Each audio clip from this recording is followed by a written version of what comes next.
Bom, pessoal, aqui eu vou trazer para vocês um tutorial. Ele propõe explicar para vocês um pouco como é que a gente trabalha a questão da quantificação de bandas, que são os blots, né, que nós obtemos a partir da técnica aí do Western Blot, que é uma técnica que a gente tenta fazer uma quantificação relativa aí da abundância de proteínas em tecidos, por meio do uso aí de uma ferramenta imunoquímica, né, baseada em interação antígeno-anticorpo. A gente vai trabalhar com a quantificação por meio do uso aqui de um software que é o ImageJ, ok? Quando a gente trabalha com Western Blot, dependendo das suas facilities, se você tiver um aparelho aí que faz a captura da quimiluminescência, esse aparelho, por exemplo, da Biorad, ele chama ChemiDoc, você vai obter aí imagens numa extensão configurada para esse aparelho, e nesse caso você pode fazer a quantificação também pelo software que vem acoplado a esse aparelho.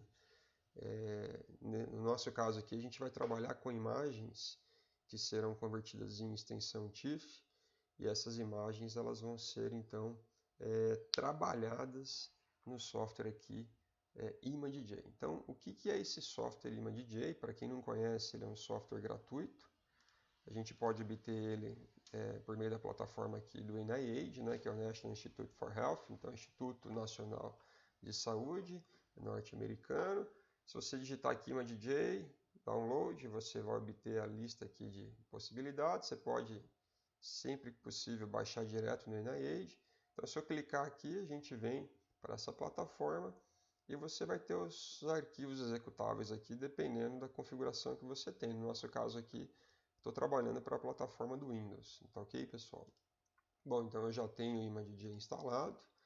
Sempre que você abre o ImageJ, ele vem com essa configuração. A gente fica um pouco assim surpreso, espera uma tela cheia, mas é isso daqui mesmo, tá? É um software super versátil, ele está constantemente sendo atualizado, por isso eu peço para que vocês sempre busquem por atualizações clicando aqui. Eu não vou clicar porque eu já acabei de atualizar, então sempre recomendo que vocês cliquem aqui e ele vai pedir uma atualização, ele vai carregar uma barra aqui nesse canto inferior direito e ele vai fechar o software, e você torna a reabri-lo, tá ok? Bom, esse é um software que você pode buscar o menu tranquilamente aí no Google, tá? Um menu não, desculpa, um manual em PDF, onde você pode obter todas as informações possíveis. Aqui você observa que existem bastante comandos, né, para uso em teclado. Eu acabei de fazer um teste aqui, ó, Ctrl O. Então eu vou clicar aqui no teclado, ó, Ctrl O. Eu posso abrir por aqui, ao invés de toda vez vir com o mouse aqui, né, e passar por essa rota. Mas eu vou, sempre que possível, fazer o uso desses comandos aqui para que vocês possam ver, na verdade, né, aonde que eu estou indo em cada caso. Então a gente vai abrir aqui uma imagem, eu já tenho as imagens convertidas em TIFF, né? Eu vou pegar, eu tenho inúmeras possibilidades aqui, eu posso pegar qualquer exemplo. Ah, Clicando aqui, por exemplo, a gente tem uma imagem representativa.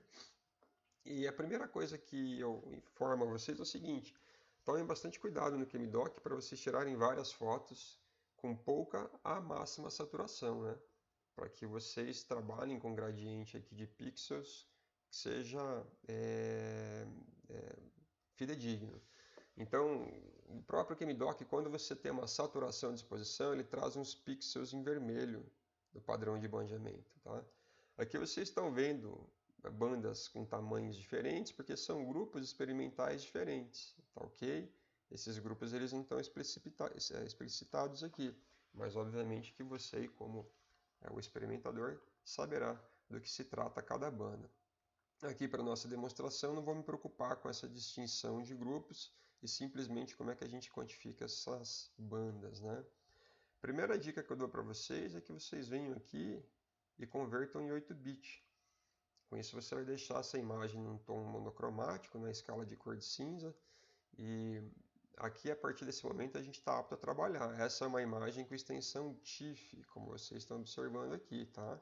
O software ele não aceita outras extensões. Bom, primeira coisa que vocês podem observar é que essa linha aqui, ó, ela está quase 100% alinhada, né? Mas a gente pode encontrar algumas imagens onde esse padrão de bandeamento ele fica assim, ó, em aclive ou declive ou sorriso.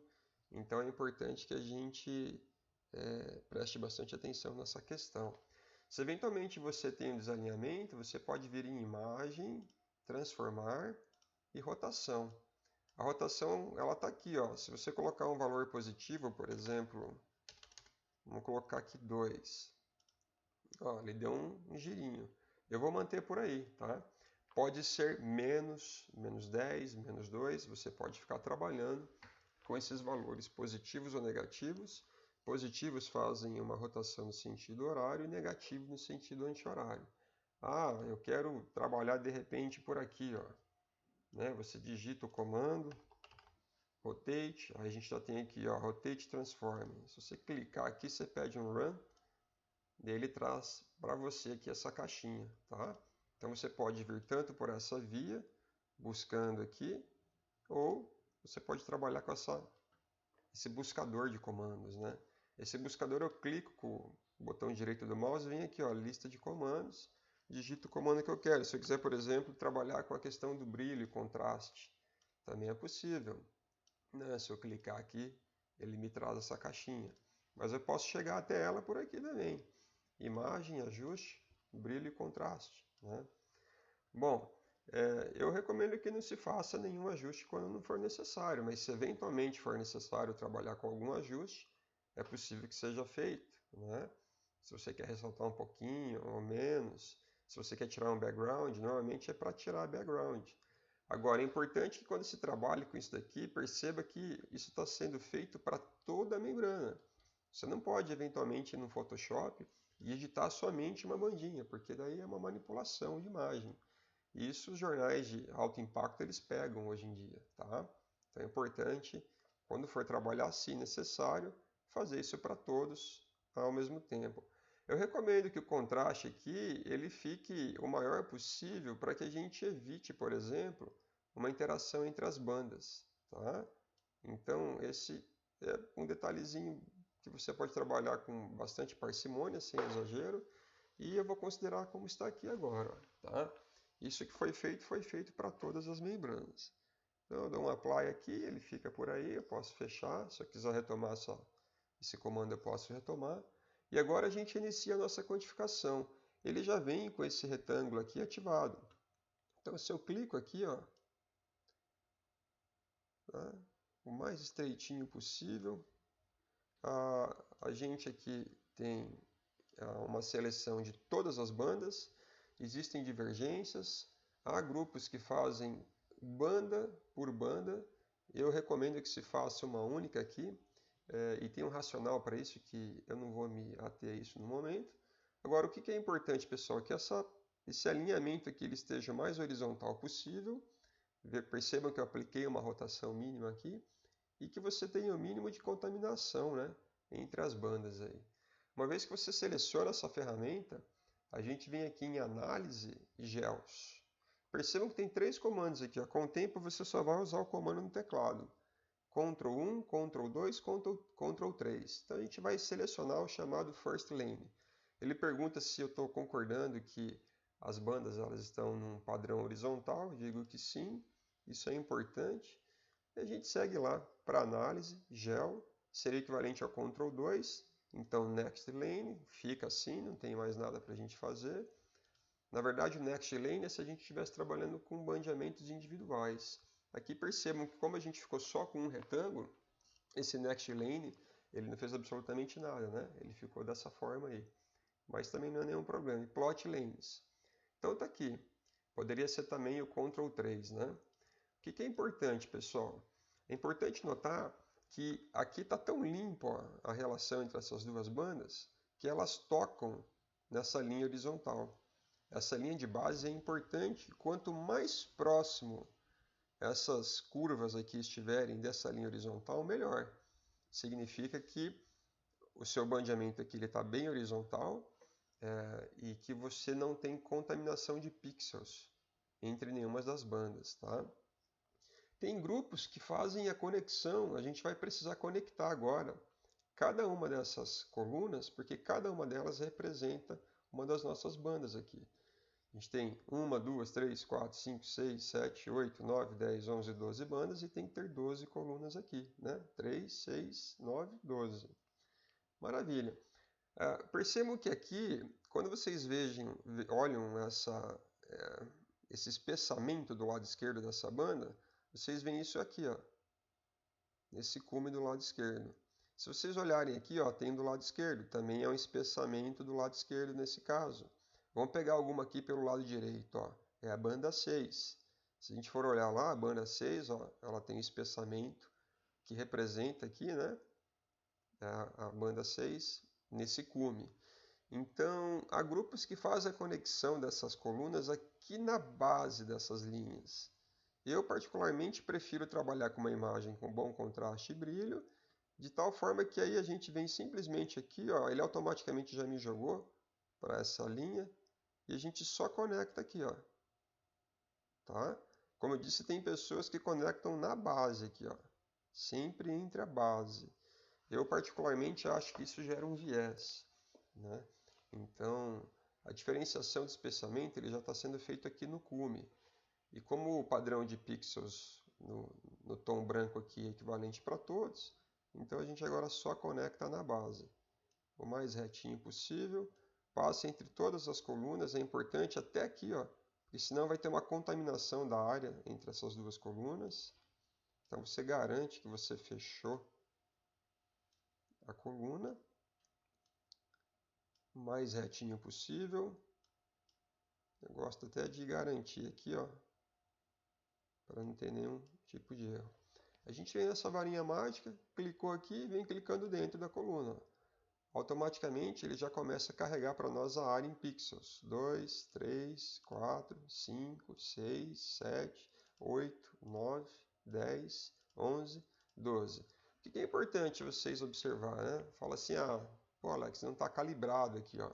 Isso é indiferente para nós, porque essa calibração ela se trataria de uma situação onde a gente quisesse eventualmente trabalhar com uma comparação já aqui dentro das bandas. A gente não quer fazer comparação nenhuma aqui agora. Mas é importante ver se está sendo respeitado essa diferença no padrão de bandeamento.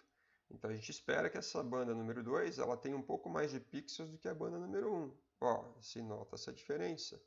A banda 3, ela aparentemente tem menos até do que a banda 1. Então se nota que ela é menos larga, né, e mais baixa. A banda 4 menos. A 4 e a 5 são bem parecidas. A 6 já tem uma elevação. A antepenúltima aqui é a menor de todas. Então você observa essa coerência aqui nas colunas. E aí você tem um pouco mais de tranquilidade. Tá bom, pessoal? Feito isso daqui, a gente pode clicar com o botão direito aqui dentro, selecionar todos os valores e a gente pode ir lá para o Excel e fazer uma colagem, né? Deixa eu ver se eu copiei aqui. Podemos colar. Deixa eu dar um Ctrl V aqui. Vamos retirar esse aqui que a gente não quer. A gente quer só esses valores aqui. Eu vou fazer um segundo vídeo para explicar para vocês o que se trata essa planilha aqui, mas por enquanto eu vou aproveitar ela, tá? Aqui vocês podem trabalhar com o formato das células e definir o que vocês querem, né? Se vocês querem uma escala numérica, então, por exemplo, eu defini como número, tá certo? Eu não pedi separador de milésimos, então é isso daí, 2 casas decimais e temos esse exemplo aqui. Pessoal, nesse caso aqui, suponha que a gente estivesse trabalhando com 12 amostras sequenciais de um mesmo grupo, o grupo controle, por exemplo. Tudo bem? Então a gente não está fazendo a distinção de grupos aqui dentro. Estou presumindo que aqui são todos do mesmo grupo, embora não seja, tá? É só para esse tutorial. Mas suponha que cada um aqui fosse de um grupo, você estaria então levando cada um desses valores para o seu respectivo grupo, lá no Excel. Tá ok? Bom, isso aqui pode ser salvo. Vão perceber que eu estou fechando, eu não quero salvar. Mas você tem a opção de salvar esses arquivos aqui. É importante salvar? Bom, eventualmente, né, um referi pode pedir para você aí como é que você fez a quantificação. Você pode dar uns prints da tela se quiser também, Aí você fica com todo o conjunto de informação e esse print você salva em cada caso. Eu vou abrir agora aqui uma outra imagem que eu usei aqui o atalho, né, o Ctrl O, eu vou lá para a beta-actina dessa membrana aqui. Então olha só que interessante, ela tem o padrão sorriso, né? Eu vou pedir aqui o comando de rotação, a rotação, eu quero dar um tombo no sentido horário, então vamos dar aqui um 4 para ela, me parece que está ok, né? Vou confiar, vou ficar nessa proposta aí. Vocês acreditam que precisa trabalhar brilho, contraste aqui? Olha, acho pouquíssimo provável, né? Mas vamos lá dar uma olhadinha. Se vale a pena, ó, joguei aqui uma mixaria, né? Apliquei, tá tudo certo. Aqui a gente pode encerrar. Então a gente vai lá no retângulo, selecionamos todas as bandas. Eu posso fazer um Ctrl 1, né, que seria o equivalente então aqui em análise gel, selecionar o primeiro lane. Como aqui a gente não tem um segundo retângulo para buscar, a gente não precisa fazer o Ctrl 2 ou buscar o segundo lane, né, que é o que ele pede aqui, ó. Que a gente vai agora direto aqui, ó, Ctrl 3 ou Plot Lanes, na mesma sequência, pessoal, olha lá. Ele já passa para nós aqui essa linha e a gente vem fazendo a confirmação do fechamento dessas áreas. É importante que você cheque realmente esse fechamento, porque senão, na hora que você entrar com a varinha mágica ali, você pode ter contaminação entre duas colunas. Mais uma vez, né, pessoal, sempre é importante observar que tem que ter um padrão que corresponda ao que você está vendo na imagem. Então, ó, vocês olham aqui, ó, a quinta banda, né? Vamos lá, 1, 2, 3, 4, 5. Ó, de fato, ela tem uma densidade em pixels um pouquinho menor, que é bem parecido com a terceira, né? De fato, a primeira e a segunda tem um volume maior, a última tem uma área menor, então você fica seguro aí de que fez um bom trabalho até aqui. E vai selecionando as suas 12 áreas. Essa aqui é a beta-actina correspondente àquela proteína-alvo. Você pode copiar, selecionar tudo, né? Vai lá para o Excel. Eu vou colocar aqui, ó. Deixa eu copiar mais uma vez. A gente quer esses valores, Ctrl X, Ctrl V. Percebe que aqui elas estão com formatações diferentes, ó. Então eu quero formatar todo mundo aqui para número.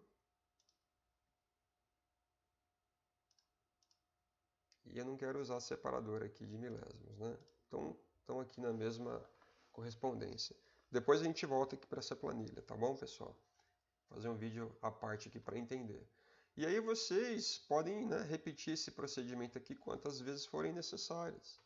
Então, se a gente quiser pegar suponha que o que a gente fez aqui até agora tenha sido o quê?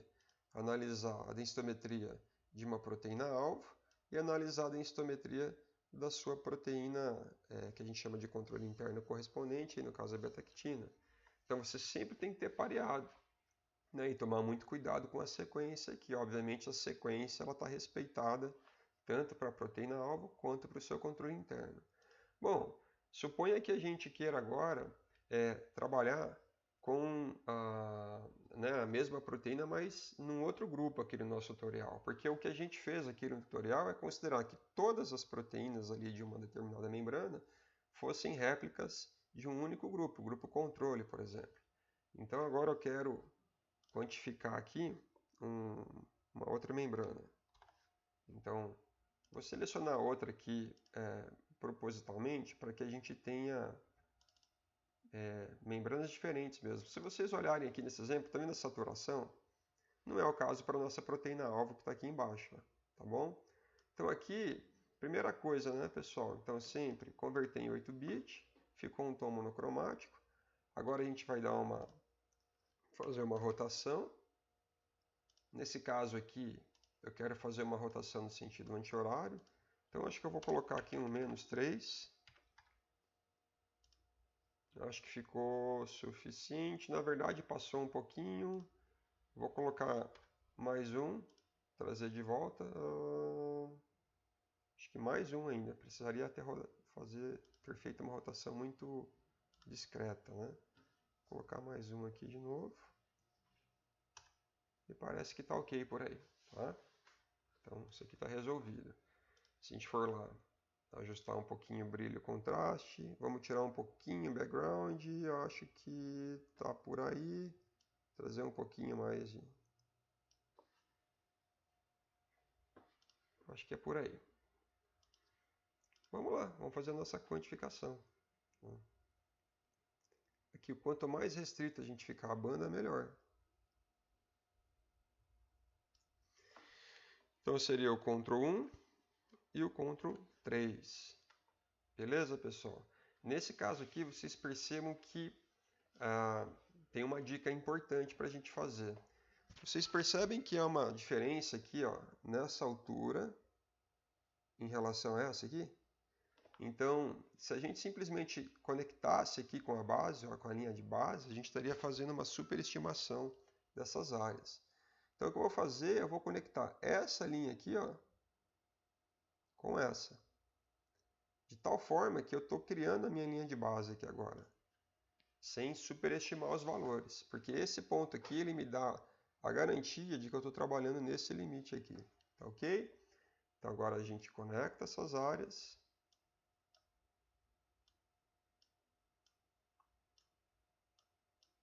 E como eu disse, né, mais uma vez, vocês têm que tomar cuidado em ver se há correspondência. Então vocês procuram sempre ver se o padrão de bandeamento está sendo respeitado, né? Então de fato aqui a última é menor, a terceira aqui ela está com um bom padrão, e aqui, se vocês avaliarem, ela vem decrescendo e está fazendo um certo sentido. E vamos lá. Quantificamos as nossas áreas aqui. Seleciona tudo, copia. O que a gente quer são os valores. Tá feito. Tá? Então percebam, é rápido. Depois que tem prática, não demora. Agora a gente quer aqui o que? A gente quer o controle interno dessa proteína aqui, né? Nesse exemplo, eu não tenho controle interno dela aqui, tá? Vou pegar qualquer outra aqui, ó. Suponha que o controle interno fosse essa sequência aqui. Aqui é a saturação, ó, então eu já não recomendo. Então vamos abrir outra. Esse aqui não tem saturação. O que a gente tem que fazer? Converter em 8 bits, dar uma rotação nessa imagem. Aqui vocês já estão entendendo que talvez um -2 seja suficiente. Vou ficar por aí e seguir com a análise aqui. Então aqui é um tutorial, né, pessoal? Suponha que isso aqui fosse o controle interno daquela membrana anterior que a gente acabou de analisar. Ctrl 1, Ctrl 3. Olha, está coerente, ó. Essa linha está tocando a linha de base, essa linha está tocando a linha de base. Eu só fecho ela aqui e sigo para as marcações. Você pode dar um Ctrl Z, você fica limitado a apenas um Ctrl Z. Então por isso tem que fazer com cuidado aqui esse fechamento.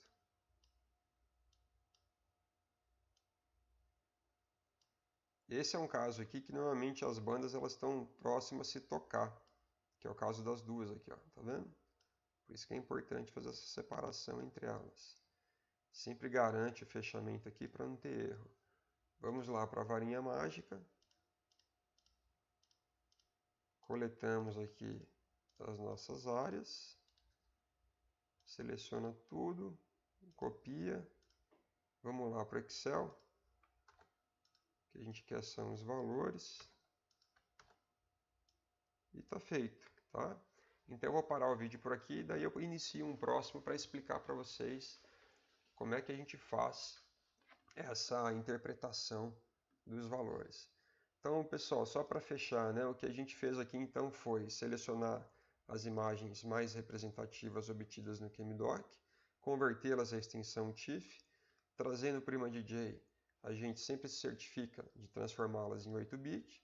Uma vez que é feito isso, se trabalha o alinhamento horizontal, se trabalha o contraste para evitar o toque das membranas entre elas aqui, faz a análise e a quantificação dos seus conteúdos e basicamente é isso, né? Transfere esses valores para Excel e daqui para frente é um próximo tutorial, tá bom?